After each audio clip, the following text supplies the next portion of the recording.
Hey Starlings, it is Stars of Cassiopeia. Today I'll be showing you how I styled my Marinette Miraculous Ladybug Wig. First thing, I'll go through the tools, and you can see I've held up my two combs, which are both wide tooth. I've got my hairspray and my hair gel. I personally got to be glued, but you can really use whatever you want here. And a pair of scissors, as well as my base wig, which is an Ardent Chibi. So the first thing I'm going to do is I'm going to move these pigtails down from the side of the wig to the bottom of the back. The Ardent Chibis all come with the pigtails up high, one to the side, so I need to move them to where the marinettes actually are. The next thing I started working on was the bangs. We comb them through to make sure they're nice and smooth, and then I started sectioning them out.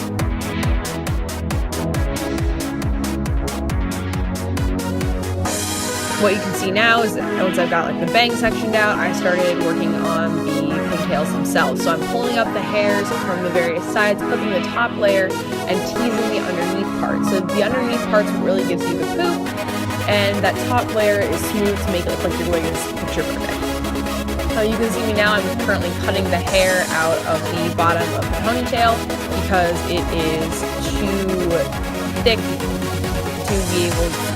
It is too long, rather, to do what I want. So you can see me clipping and cutting, and then combing that extra hair out. So now I'm doing the other pigtail, I'm sectioning the top out, I'm teasing it to get that loop, and I'm using a little bit of extra hairspray in order to get that loop to hold by back combing.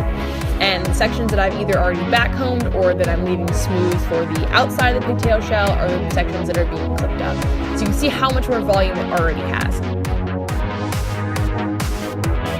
The tools I held up there real quick, the black handles, are called thinning shears. They are scissors meant specifically for hair. These aren't really helpful if you're trying to make a permanent cut, but they're good if you need to make a section slightly smaller, such as at the tip of a spike, because you can't get enough glue to hold all the hair in place. So that's really what I was using those pieces for. I'm also doing thinning with the regular shears by cutting parallel to the hair fibers on what is like the inside fluffy cheese part of the pigtail, just to make sure that that spike is thin enough that I can actually get a holding to hold glue. So that's a pretty detailed process, and this is what I ended up working on for an extended part of the video. Just more and more glue, realizing it wasn't thin enough, thinning it out more, adding more glue, and restyling that spike over and over and over.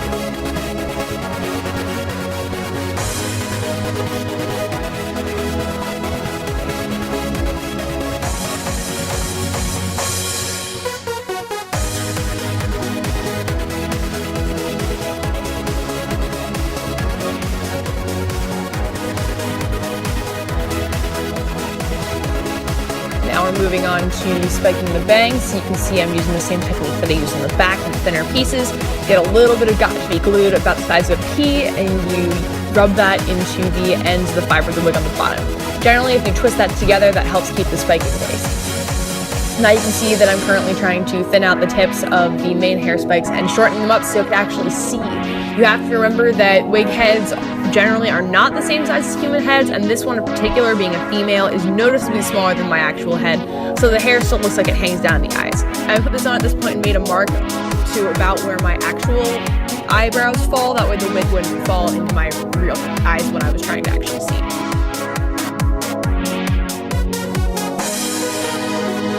So now you can see I'm currently doing the parallel cut again to shorten up those spikes, gluing them together if it got to be, twisting that end, and then trimming any excess that I can. I also wanted to floof the bangs a little bit, so I used the same technique. I back combed the under layers to give it a bit more poof, and then hid that messiness of rat's nest with the smooth top layer that I combed back over.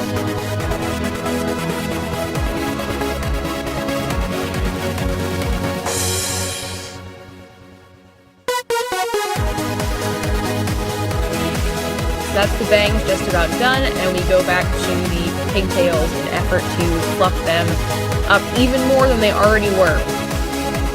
So you can see now this is a better example of what I was talking about earlier. You clip up the sections that you've either already teased or that you're on your smooth top layer, which you don't tease at all. You keep teasing the sections using a little bit of hairspray to hold it. So you spray it towards the base of the fibers, comb upward really quick, and then pull that section out of the way and repeat until you've gotten all the way to what will be your outer shell on the bottom. You can see how much more volume that already has compared to the other set. Now I'm currently just adding more additional floof. I didn't feel it was fluffy enough, and I'm currently repeating that process that I did the left pigtail on the right pigtail because, you know, symmetry. So trim it back up using the thinning shears to get that spike nice and nice and thin, which is a bit tough to see from this angle, but the camera will switch in about a minute. And keep combing it out, get those extra little fibers out, and glue it together. Adjust the spike and make sure that it's all nice and pristine, as Marinette's hair always is when she's by stripe.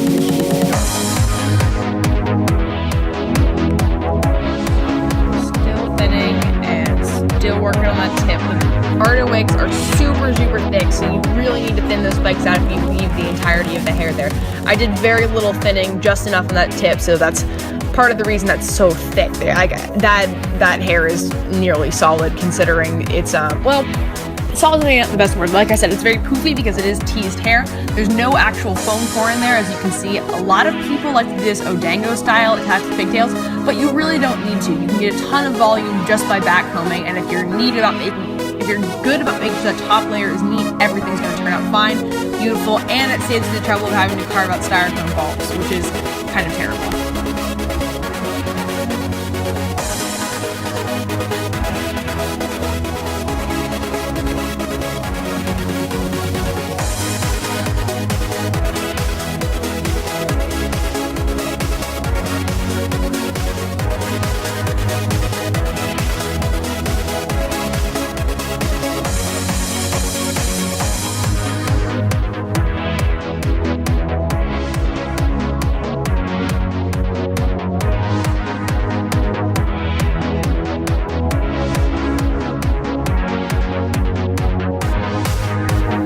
And so there you have the finished wig. I will hopefully be making another version of Marinette, so this wig will get a lot of use, and it's held up surprisingly well despite all of my dancing in the sweaty Otakon heat.